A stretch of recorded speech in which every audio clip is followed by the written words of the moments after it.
आप सभी का EMRS म्यूजिक एकेडमी में स्वागत है। इस चैनल पर आपकी परीक्षा की संपूर्ण तैयारी होगी। जी नमस्कार और इस नई चर्चा में जुड़ने के लिए सभी का स्वागत है।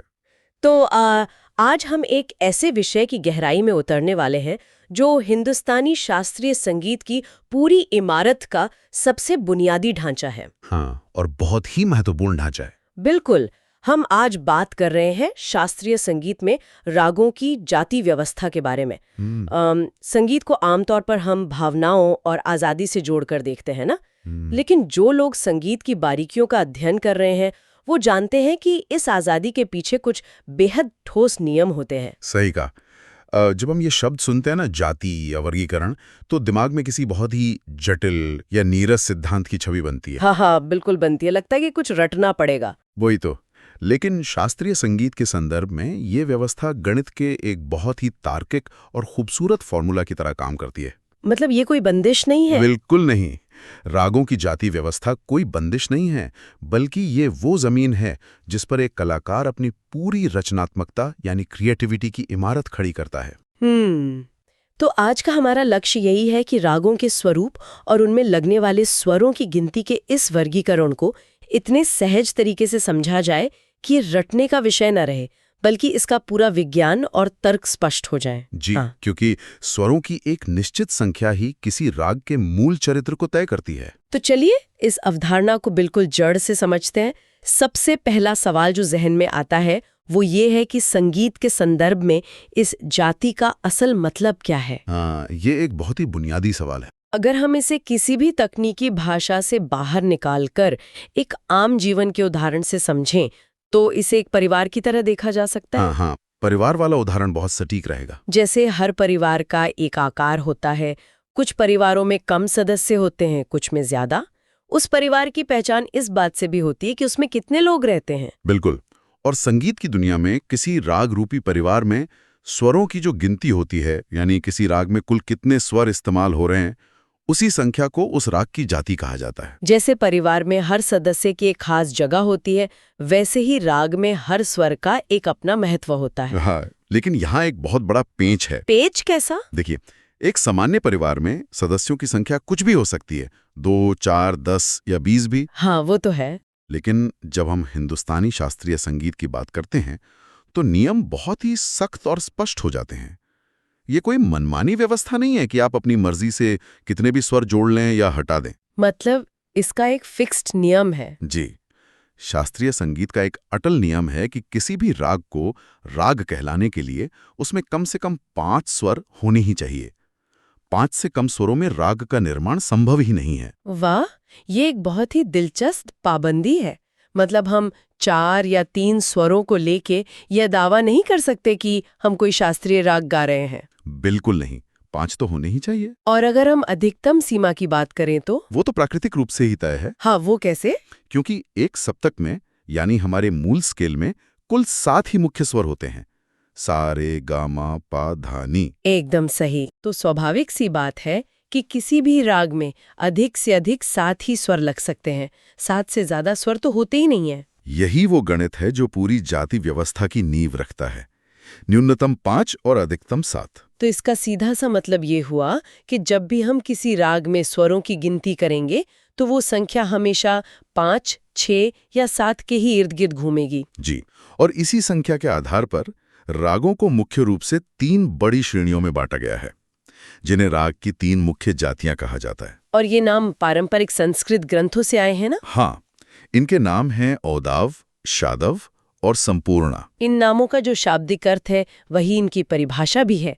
चलिए इनका एक एक करके विश्लेषण करते हैं। जरूर। तो सबसे पहले बात करते हैं औदाव जाति की। अगर हम प्राचीन ग्रंथों के संदर्भ को देखें तो औधव शब्द का जुड़ाव 5 की संख्या से है। जिस राग में केवल 5 स्वरों का प्रयोग होता है उसे औधव जाति का राग कहा जाता है। बिल्कुल। अब अगर हम इसे थोड़ा व्यवहारिक नजरिया दें, हमारे पास कुल 7 स्वर हैं। अगर मुझे 5 स्वरों का एक राग बनाना है तो मुझे उन 7 में से कोई 2 स्वर हटाने पड़ेंगे।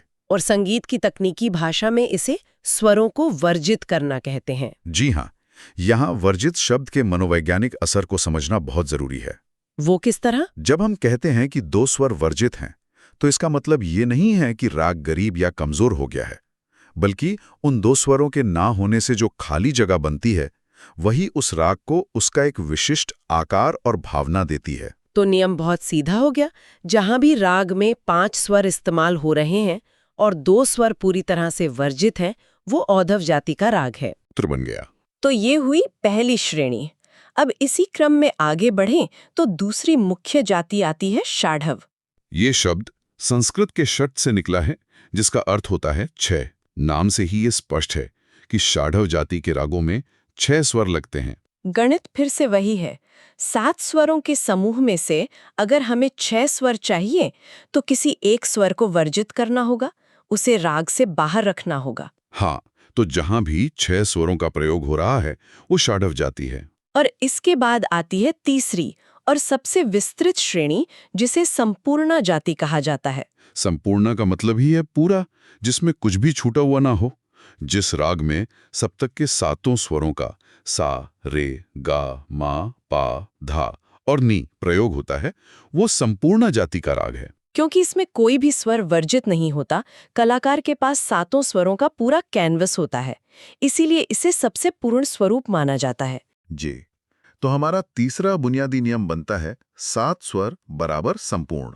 देखिए, अगर हम केवल इसी स्तर पर बात खत्म कर दें तो लगेगा कि शास्त्रीय संगीत का वर्गीकरण बहुत ही सीमित है। केवल 3 ही तो जातियां हुई, 5, 6 और 7। देखने में ऐसा लग सकता है, लेकिन संगीत कोई स्थिर चित्र नहीं है।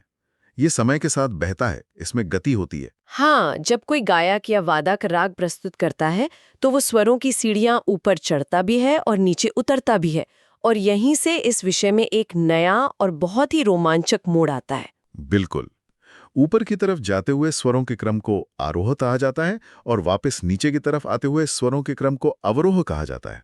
आरोह और अवरोह, ये शब्द बहुत खास है। और आरोह और अवरोह की ये अवधारणा ही वो जगह है जहां से संगीत का असली गणित और जादू शुरू होता है। वो कैसे? आमतौर पर कोई भी ये सोच सकता है कि अगर एक राग औधव जाति का है तो उसमें ऊपर जाते समय भी 5 स्वर लगेंगे और नीचे आते समय भी वही 5 स्वर लगेंगे। हाँ, यही नेचुरल लगता है सुनने में। लेकिन शास्त्रीय संगीत में ये कोई कठोर नियम नहीं है कि आरोह और अवरोह में स्वरों की संख्या हमेशा एक समान ही हो। अच्छा, असल में राग की सुंदरता अक्सर इस विषमता में ही छिपी होती है। मतलब ये संभव है कि चढ़ते समय हम कम सीढ़ियों का इस्तेमाल करें और उतरते समय ज्यादा सीढ़ियों का। बिल्कुल। बहुत से राग ऐसे होते हैं जो आरोह यानी ऊपर जाते समय केवल 5 स्वर लेते हैं, लेकिन जब अवरोहों की बारी आती है यानी नीचे उतरते समय वे पूरे 7 स्वरों का इस्तेमाल करते हैं। ओह, तो जब आरोह और अवरोह में स्वरों की ये संख्या अलग-अलग हो जाती है तो उनके आपस में मिलने से नई तरह की जातियां जन्म लेती हैं। और इन्हीं को संगीत में उपजातियां कहा जाता है। आरोह के 3 प्रकारों का जब अवरोह के 3 प्रकारों के साथ मिलन होता है तो 3 गुणा 3 कुल 9 प्रकार की उपजातियां तैयार होती हैं। ये 9 उपजातियों का वर्गीकरण हर उस व्यक्ति के लिए एक मास्टर चाबी की तरह है जो रागों की संरचना को समझना चाहता है। चलिए इस टेबल को बनाते हैं श्रोताओं के लिए। अगर हम इस 9 खानों वाले ग्रिड को व्यवस्थित तरीके से खोलकर देखें तो ये पूरी तस्वीर हमेशा के लिए दिमाग में छप जाएगी। हाँ, इसको एक-एक करके डिकोड करते हैं। ठीक है, तो हम पहले उस समूह से शुरू करते हैं जहां राग का आरोह औधव है। इसका मतलब है कि कोई भी राग जब गाया या बजाया जा रहा है तो ऊपर की तरफ जाते समय वो केवल 5 स्वरों का ही इस्तेमाल कर रहा है। तो अगर आरोह में 5 स्वर यानी औधव हैं, तो अवरोह के लिए उसके पास 3 रास्ते खुलते हैं। पहला रास्ता क्या होगा? पहला रास्ता यह है कि अवरोह में भी केवल 5 स्वर ही इस्तेमाल हों। तो ये जो संयोजन बनेगा उसे हम औधव जाति कहेंगे। इसका मतलब आरोह में 5 और अवरोह में 5। ठीक, अब दूसरा रास्ता ये हो सकता है कि आरोह में तो 5 स्वर हों लेकिन अवरोह में 6 स्वर लग जाएं।